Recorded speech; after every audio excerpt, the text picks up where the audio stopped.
Nā reira, he hōtaka e whirinaki ana ki ngā tikanga Māori me te kapahaka, arā ki te āwhina i te hunga e kiriwara ana ki te Waipiro me te tarutaru. E toru tau, taua hōtaka e pou tū ana, e pou toko ana i te hunga kua hinga ki e rā momo whakapō wauautanga. Anei rā te pūrongo a te o Kiwa McLean.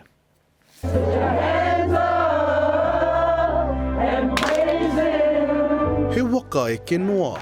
He waka hāpai i te tangata ki tōna whakaoranga. Well, it's just about being in a waka together and travelling the same place and taking on anyone with no exceptions. He kaupapa whakapiki ora hei taunaki i te hunga kiriwara ki te tarutaru me te Waipiro, mā roto mai te waiata, te haka me te whakawhanaungatanga. If you have the passion for someone else to not pick up a pipe and come here and pick up a waiata, best ever. Ko te whare here here tōna kāinga taupua mo ngā tau te kaumāwaru kua hori. Ko te taimiri pī hoki tōna kai i te ao, i te pō. I always went back to what I've always known, and was to hurt, to take away from the things that matter most. It's always led me back to the whare here here.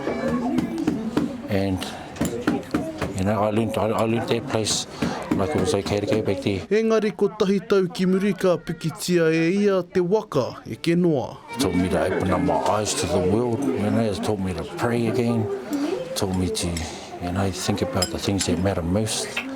And that's, how te manui o te ao, he tangata. And I care about people, that's the most important thing. Moho anei kua whakarerea ngā mahi whakapō auau.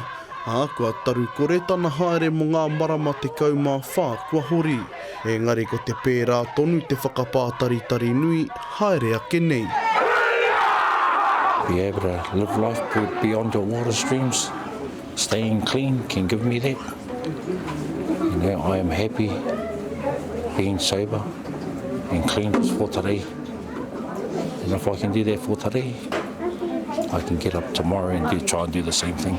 You want to stay clean and sober for the day, then you're welcome with open arms. There's no discrimination. He kaupapa kore utu tēnei e tu whera ana kia tūmata whānui mā. Māori mai, Pākehā mai, aha atu mai rānei.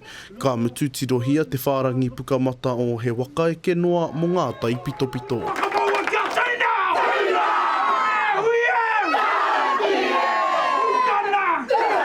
Te o Kiwa McLean, te karere.